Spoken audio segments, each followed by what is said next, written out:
নমস্কার বন্ধুরা, সকলকে আমার চ্যানেলে স্বাগত। রাজ্যের সমস্ত ধরনের সরকারি কর্মচারীদের পাশাপাশি রাজ্যের সমস্ত ধরনের পেনশনার এবং ফ্যামিলি পেনশনারদের জন্য একটি অত্যন্ত বড় সুখবর বা দুর্দান্ত খবর এই মুহূর্তে জারি করা হয়েছে রাজ্য সরকারের তরফ থেকে, এবং এই সুখবরের ফলে আর্থিকভাবে লাভবান হতে চলেছেন রাজ্যের সমস্ত ধরনের সরকারি কর্মচারীরা এবং সমস্ত ধরনের পেনশনাররা। কী সেই সুখবর, সুখবরের ফলে কতটা উপকৃত হতে চলেছেন রাজ্যের সরকারি কর্মচারী এবং পেনশনাররা, সকল কিছু আজকের ভিডিওতে বিস্তারিতভাবে আলোচনা করব। ভিডিওটি সকলের জন্য অত্যন্ত গুরুত্বপূর্ণ, তাই প্রথম থেকে শেষ পর্যন্ত অবশ্যই ধৈর্য সহকারে দেখবেন এবং ভালো লেগে থাকলে অবশ্যই একটি লাইক করবেন এবং সকলের সঙ্গে শেয়ার করবেন।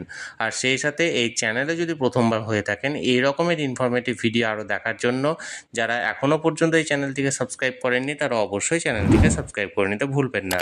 তাহলে চলুন আমরা বিস্তারিত জেনে নিই। দেখুন, এই একটি অর্ডার জারি করা হয়েছে government of West Bengal finance department Nabanna থেকে। ডেটটা দেখুন 18/3/2025 অর্থাৎ 18ই মার্চ, অর্থাৎ আজকে এই অর্ডারটি জারি করা হয়েছে। মেমোরেন্ডামে দেখুন কি বলা হয়েছে, grant of ad hoc bonus to the state government employees and some other categories of employees for the year 24-25, অর্থাৎ 24-25 মানে বর্ষের জন্য সমস্ত ধরনের সরকারি কর্মচারীদের জন্য যে গ্র্যান্ট ইন অ্যাডহক বোনাস অর্থাৎ বোনাস ডিক্লেয়ার করা হয়েছে। দেখুন কি বলা হয়েছে, the undersigned is directed by order of the governor to say that the governor is pleased to decide that the state government employees who are not covered by any of the productivity linked bonus scheme and whose revised emolument did not exceed ₹44,000 per month as on 31st March 2025 will be entitled to ad hoc bonus for the accounting year 24-25 at the rate of 6,800 per head। অর্থাৎ রাজ্যের সমস্ত ধরনের সরকারি কর্মচারীরা যারা কোনো রকম কোনো বোনাস স্কিমের সঙ্গে যুক্ত নেই এবং যাদের স্যালারি অর্থাৎ গ্রস এমলুমেন্ট 31শে মার্চ 2025 অনুযায়ী 44,000 টাকা বা তার কম, তাদেরকে এই 24-25 মানে বর্ষের জন্য 6,800 টাকা হারে বোনাস প্রত্যেককে দেওয়া হবে। The upper eligibility ceiling of ₹44,000 per month as on 31st March 2025 will be applicable irrespective of whether the emoluments are drawn in the pre-revised or revised structure of pay or on fixed or consolidated contract pay। অর্থাৎ এই যে মানে maximum যে salary limit 44,000 টাকা, সেটা 31শে March 2025 cut off date হিসাবে দেখা হবে এবং সেটা পুরনো স্ট্রাকচার অনুযায়ী যদি স্যালারি পেয়ে থাকে, মানে 5th পে কমিশন আন্ডারে পেয়ে থাকে বা 6th পে কমিশন আন্ডারে পেয়ে থাকে বা কোনো কনসোলিডেটেড কন্ট্রাক্ট পেয়ে থাকেন, প্রত্যেককে কিন্তু এর মধ্যে এখানে যোগ করা হবে। নাম্বার 2 দেখুন, the benefit will be admissible subject to the following term and condition. কী কী টার্ম অ্যান্ড কন্ডিশন আছে বা শর্তাবলী কী কী প্রযোজ্য এই বোনাসটা পাওয়ার ক্ষেত্রে সেটাও এখানে উল্লেখ করা হয়েছে। দেখুন, নাম্বার 1 বলেছে, ad hoc bonus admissible under this order will be worked out on the basis of emolument as admissible on 31st March 2025, অর্থাৎ 31শে মার্চ 2025 অনুযায়ী বেসিক এমলুমেন্টের উপর এই বোনাসটা কাউন্ট করা হবে। For the employees drawing pay and allowances in term of the West Bengal service অর্থাৎ revision of pay and allowances rules 2019, the term revised emolument in this order will mean the pay drawn in the applicable level in the pay matrix in the revised pay structure, dearness allowance and include the non-practicing allowance if any, but will not included any other pay and other allowance such as house rent allowance, medical allowance, compensatory allowance etc.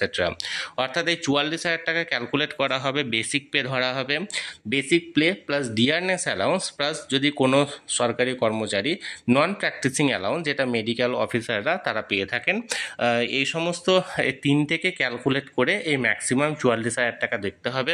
এবং এখানে house rental allowance বা medical allowance বা compensatory allowance যেগুলো আছে সেগুলো কিন্তু এখানে count করা হবে না। অর্থাৎ আপনার বেসিক প্লাস আপনার ডিএ এবং আপনি যদি এনপিএ পেয়ে থাকেন নন প্র্যাকটিসিং অ্যালাউন্স, এই 3টেকে যোগ করে এই 44,000 টাকার মানে মধ্যে হতে হবে। অর্থাৎ 44,000 টাকা ক্রস করে গেলে আপনি পাবেন না, 44,000 টাকার মধ্যে থাকলে আপনি পাবেন। এবং এক্ষেত্রে আপনি মেডিকেল অ্যালাউন্স বা কম্পেনসেটরি অ্যালাউন্স বা হাউস রেন্ট অ্যালাউন্স এখানে আপনার যোগ করার প্রয়োজন নেই। দেখুন, for those who are drawing pay and allowance in the unrevised pay structure under 2009 অর্থাৎ 5th পে কমিশনের আন্ডারে, তাদের DRS allowance, deputation allowance, tenure allowance, but will not be include specialist pay in other allowance. অর্থাৎ যারা fifth pay কমিশনের under আছেন তাদের ক্ষেত্রেও এই বিষয়টি এখানে ধরা হবে। দেখুন এখানে 2 নম্বরে বলেছে, the employees whose revised emolument on 31st March 2025 exceeded ₹44,000 per month, but during the year 24-25 their emolument at least for 6 months were less than 44,000 per month. That is the said emolument exceeded by eligibility ceiling of ₹44,000 per month on account of promotion, royal of increment, implementation of CS scheme, enhancement of DNS allowance, and any revision of pay etc. After remaining less than 44,000 per month, at least 6 months will be entitled at ad hoc bonus of ₹6,800 per head under this order.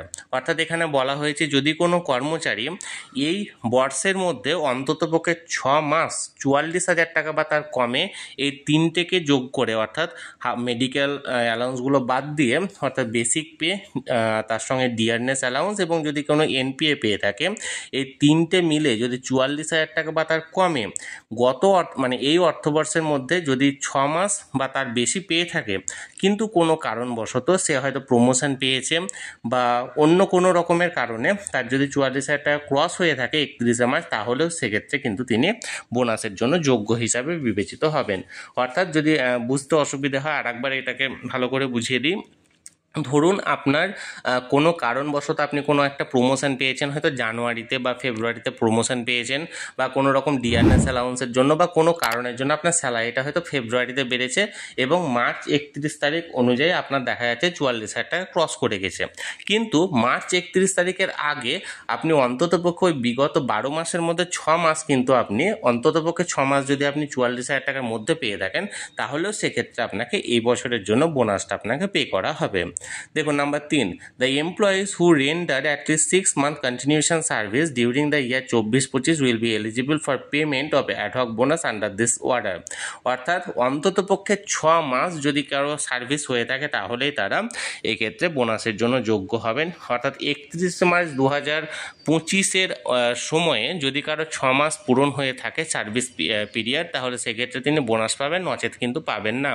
অর্থাৎ তার যদি মানে চাকরিতে join সেপ্টেম্বরের আগে হয়ে থাকে, 2024 সেপ্টেম্বরের আগে হয়ে থাকে, তাহলে তিনি বোনাস পাবেন। এখানে আর একটা বিষয় বলে রাখি, 3 নম্বর পয়েন্টে দেখুন ডিসবার্সমেন্ট অফ অ্যাডহক বোনাস বলা হয়েছে। অর্থাৎ অ্যাডহক বোনাসটি আপনারা কবে নাগাদ পেতে পারেন। সেক্ষেত্রে মুসলিম সম্প্রদায়ের সমস্ত ধরনের সরকারি কর্মচারীরা ঈদ উল ফিতর 2025-এর আগে পেয়ে যাবেন, অর্থাৎ রমজান মাসের শেষের দিকে পেয়ে যাবেন, এবং অন্যান্য সম্প্রদায়ের সমস্ত ধরনের সরকারি কর্মচারীরা 15 সেপ্টেম্বর 2025 থেকে 19 সেপ্টেম্বর 2025-এর মধ্যে পাবেন বা দুর্গাপুজোর আগে পেয়ে যাবেন।